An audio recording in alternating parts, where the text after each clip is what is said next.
Yeah. Bless you. Good to see you. You have a wonderful. We have one more question. We wondered how you managed your strawberries. Oh, I'm glad you asked. Everybody, listen to this. I'm going to give you something here that's worth your trip. You'll never get this out of. Everything has been worth it so Listen, far. You'll never get this out of a book. This was powerful. My strawberry bed. You see how beautiful it looks this time of year? Nobody's strawberry looks that good. Where did we see that? Over there by the chickens. By the chickens. Okay, yeah, we saw that. That strawberry bed was free plants 4 years ago. Oh my gosh. And I've given boxes away to people because it keeps multiplying. And here's how I got how to do it.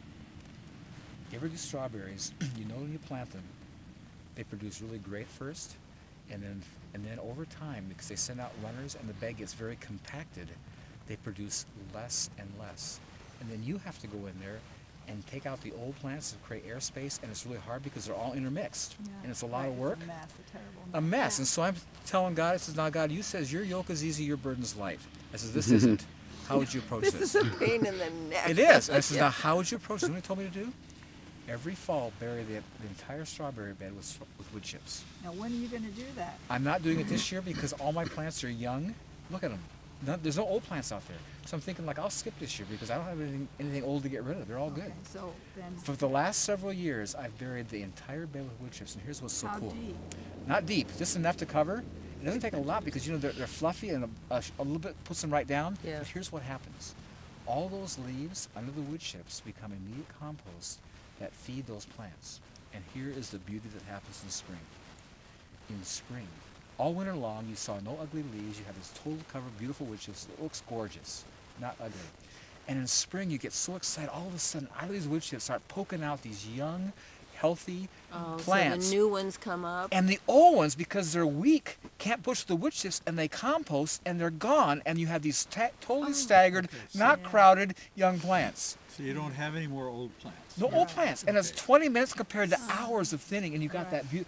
You So see they how thin beautiful. themselves, is They, what? totally, they compost because they're not too weak to push through.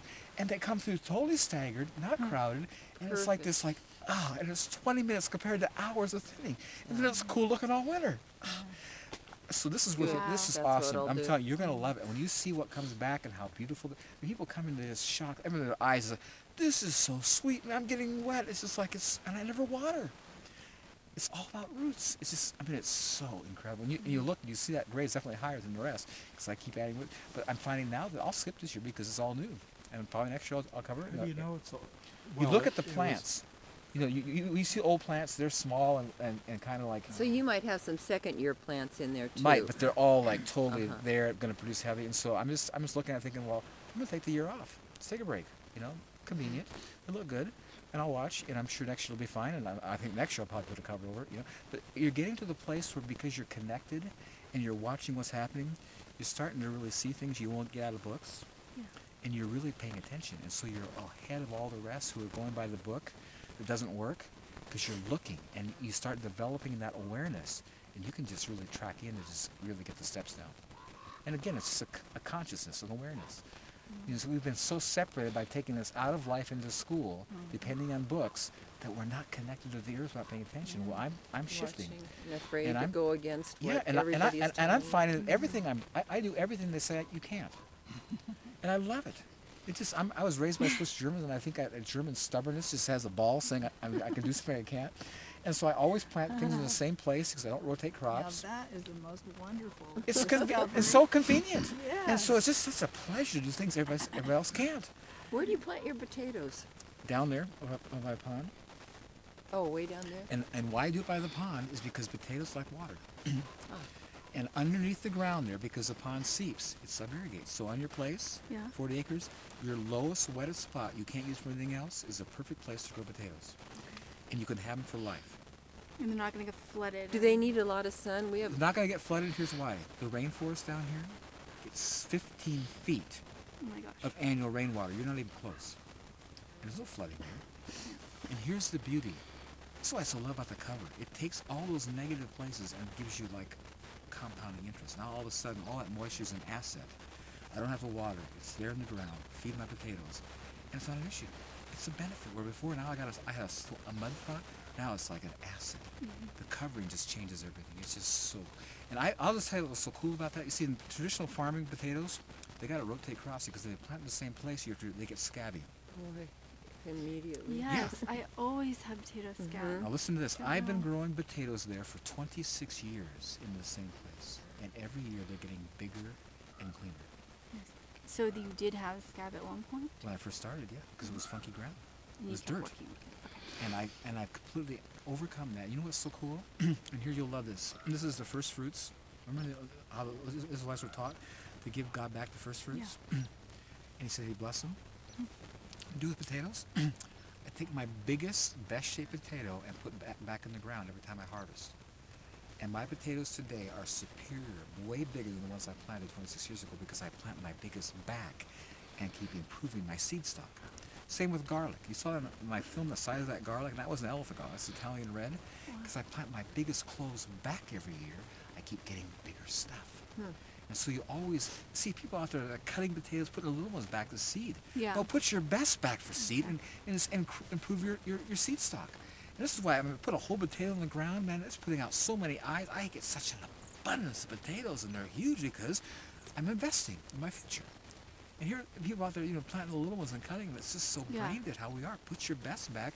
And here's what you do at your place. With potatoes, just grate out your ground. If you got grass, don't just mow it. Put the potatoes in the row, 1 foot apart, 3 feet apart, and then bury the whole thing with the wood chips and go to bed. It's good. So don't dig down. Just Don't dig down. You ever see the Creator dig? You ever see God dig holes in the plant stuff? He just throws seeds in the air. They blow on the ground and they grow. He doesn't do any digging. And we think we have to, and he's the best gardener in the world, and we're not getting it. And so just lay them on top, cover them, and so here we go harvest. So see when you harvest potatoes in dirt, because the dirt's hard, you got to get a fork and dig in there, and you poke holes in the potatoes, and it's a lot of work. Yeah. Here are the wood chips. You pull the plant, move the wood chips away, and you're taking out these totally gorgeous, clean potatoes because they weren't growing in dirt. They're not dirty. And so with your hand, you're moving these wood chips, and you get down to the dirt, put a potato back and cover it, and when you're all done, add another layer of wood chips over, and you go to bed. You planted and harvested the same day. Everybody else is planting in March, and you just laugh as they're planting because yours is coming up. You did it all the same day. So just think of the labor you cut off. And here's what's another thing cool. See, potatoes in dirt, you got to hill them. You follow me? Because if you don't hill them, they expose themselves and turn green. You can't use them. In the wood chips, because the stuff is light, it just lifts. And so you don't have to plant in the spring. You don't have to hill, and you don't have to water. Just think of the hours and the time and the energy you're saving by doing. How much wood chips are I you do 8 putting? inches initially, and then every year when I harvest, I put another layer on, a couple inches, and you just keep building up, and eventually you get this I love being on it because the ground is so beautiful, and it's just so fun to be in, and it's these gorgeous potatoes. It's like, this is not work. This is a pleasure. And you're on your knees. You're not muddy. It's just totally So fun. you don't put your potatoes on the ground? I put them right on top of the ground, Right on top of the But- ground. and then I bury them with wood chips. Okay. See, And then eventually, what do you have? If you're adding wood chips every year, you end up. well, now look here. Look at my grade. See where the grass is? Uh-huh. And I told you 13 years ago I put this stuff 16 inches. Every gravity works and everything Oh, turns so back that to was dirt. pretty So low. but look at this material. This is not that hard pan dirt. Yeah. It's this gorgeous stuff. So it's compacted in volume, but it's a changed, beautiful material. It's not hard pan. And what's so cool about this is, you see, this will never turn back to that. That'll never turn into that hard pan. This stuff. And so, even if I put nothing on it the rest of my life, this is good. This is not going to change into that because I have this organic material. Where initially somebody came in here, cut down these trees, and scraped everything off and planted grass. And it became that. So if you put wood chips, when we were walking over the chicken coop, we noticed that there were some boggy areas that Yeah, we that- walked through. and- If you put wood chips And- there, well, that would look, eliminate. look. I As know. soon as you walked off the bog on the wood chips, it wasn't there. See, my whole property is totally clay, and it's standing water this time of year. There it is, and you walk boggy. But in my wood chips, as soon as you step onto this, it's not boggy. No. Are you getting it? Yeah.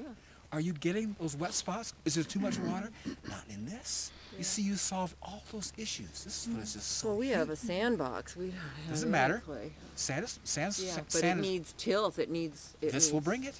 Yeah. And the advantage of sand is minerals. Sand is dirt, is rocks. And it's full of airspace. Roots go everywhere, but with the cover, it'll hold moisture and feed it, and you're going to have the most incredible garden you ever had in your life. Everybody's going to be awestruck. You're growing this here? Yeah, well, look. I love it. You see, this material, nothing challenges it. Over in Squim at Kendall Road, where I have my duplex, it's a gravel pit. The ground is 80% rock. It's a Dungeness riverbed. And I'm throwing everything there beautiful in all those rocks. And you just put wood chips Buried on it. top. You could never till it. You destroy a tiller. It's all rock. Yeah. It would never work. That's the way my place is. And it's just, you cover it, and all those rocks now become heat sinks, hold heat, release minerals. It's a tremendous resource that is just, and the cover changes it all. I just so love the creator. It's just, he's so genius. It's such a great idea, you know, and it's so simple. It's not like you have to rack your brain and do all this, make it. I'm going to give you, write this down. You guys want to keep this. This is from Albert Einstein. He was an intelligent guy. He's talking about why people make things complicated. He says, if you fully understand something, you can explain it simply. Think about that.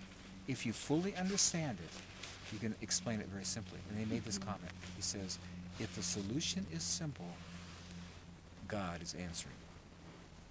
I love that. Everything I'm telling you is simple. Because he understands it all. He's omniscient. He knows it all. And so everything from his perspective is simple. And he makes it that way for us. And you know why man makes it complicated? Because he doesn't understand it all. And he doesn't get it. And so it's always out there, unreachable, where he doesn't have full understanding, so he makes it complicated. But everything about God is simple. I love it, man. I'm comfortable with simple. You can't get lost.